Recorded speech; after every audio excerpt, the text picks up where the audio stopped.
नमस्कार भावांनो. आजचा जो व्हिडिओ आहे तो मी आज बनवणार नाही होतो. पण मला बनवावा लागतोय कारण की मी नाही का काल महाराजांची स्टोरी ठेवलेली. बलिदान मासाची जी स्टोरी होती ती ठेवलेली. कारण की मला जे लोकं बघतात, जेवढे पण लोकं मला बघतात त्या लोकांनी थोडंफार इन्स्पिरेशन घ्यावं, थोडं इन्स्पायर व्हावं त्या गोष्टीपासून म्हणून मी ती स्टोरी ठेवलेली, की बलिदान मास लोकांना कळावा.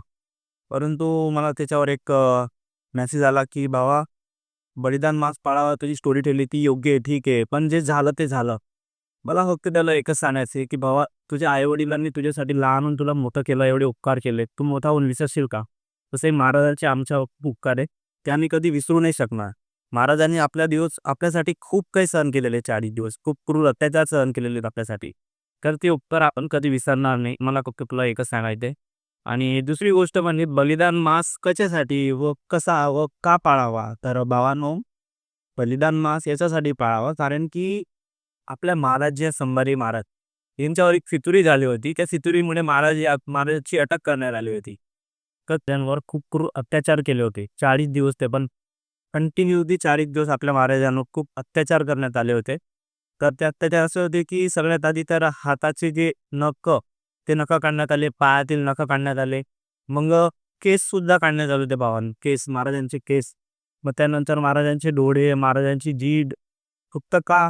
तर कारण की आपल्या महाराजांनी हे म्हणावं, की मी आजपासून मुघल आहे आणि मी माझं स्वराज्य सोडतोय किंवा माझा हिंदू धर्म सोडतोय. जर भावांनो, ही गोष्ट लक्षात घ्या, तर त्या दिवशी जर आपल्या महाराजांनी हे कबूल केलं असतं, की मी एक मुघल आहे, तर आज आपण मुघल राहिलो असतो भावांनो. आज एकही आपला जो हिंदुस्थान आहे, तो हिंदू धर्म नाही पाळला नसता. सगळे मुघल बनवलो असतो आणि आपल्या जर समजा जरी आपण हिंदू धर्म पाळतोय आणि महाराजांनी जर मुघल धर्म स्वीकार केला असता, तर आपल्या घरी जर लग्न जरी असतं ना, तर पहिले त्यांना विचारायला जावं लागलं असतं भावना, की "हुजूर मेरे घर पे शादी है, मैं शादी रखू क्या?" असं सगळं करावं लागलं असतं. एवढा अत्याचार आपल्याला सहन करावा लागला असता आणि तो अत्याचार आपल्याला सहन न करावा म्हणून महाराजांनी आपल्या स्वतःचे बळी दिले आणि महाराजांनी तो धर्म स्वीकारला नाही. फक्त आपल्या हिंदू गावांसाठी, आपल्या स्वराज्यासाठी. म्हणून भावांनो, बलिदान मास हा नक्की पाळावा आणि महाराजांची नखंसुद्धा कापण्यात आली होती. हातच छाटण्यात आली होती भावांनो.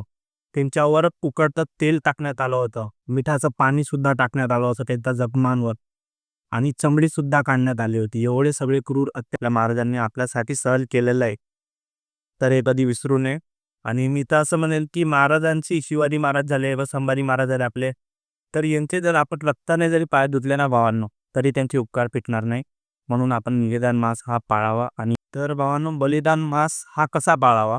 तर बलिदान मास पाळण्यासाठी सगळ्यात आतली आपली जी आवडती वस्तू असते, जसे की चहा झालं, टीव्ही बघणे, मोबाईल बघणे व चप्पल वगैरे, आपण याच्यामध्ये काही एक गोष्ट सोडू शकतो. तर मी तर सहसा म्हणजे मी चाय सोडलेला आहे. ठीक आहे. आणि मग दुसरी गोष्ट म्हणजे आपण आहे ना, कोणताही आनंदीचा प्रसंग म्हणजे की लग्न झालं व काही आनंदीचा प्रसंग, बर्थडे वगैरे असतो, तो आपण सेलिब्रेट नाही केला पाहिजे या दिवसांमध्ये. कारण की या दिवसांमध्ये आपल्या महाराजांनी आपल्यासाठी खूप अत्याचार सहन केले होते. म्हणून मी महाराजांची पूजा केली पाहिजे दिवसाकाठी, सकाळी, संध्याकाळी 4 दिवस कंटिन्यूस. आणि एक टाईमचं जेवण आपण सोडलं पाहिजे महाराजांसाठी. बलिदान मास म्हणजे एक टाईमचं जेवण म्हणजे दिवसामध्ये फक्त एकाच वेळेस आपण जेवण केलं पाहिजे. अशाप्रमाणे आपण बलिदान मास हा पाळू शकतो. तर भावांनो, बस एवढंच सांगायचं होतं. तर आय होप की तुम्ही सुद्धा बलिदान मास पाळणार. तर ठीक आहे, मग भेटू आपण पुढच्या बिग व्हिडिओ. Thank you.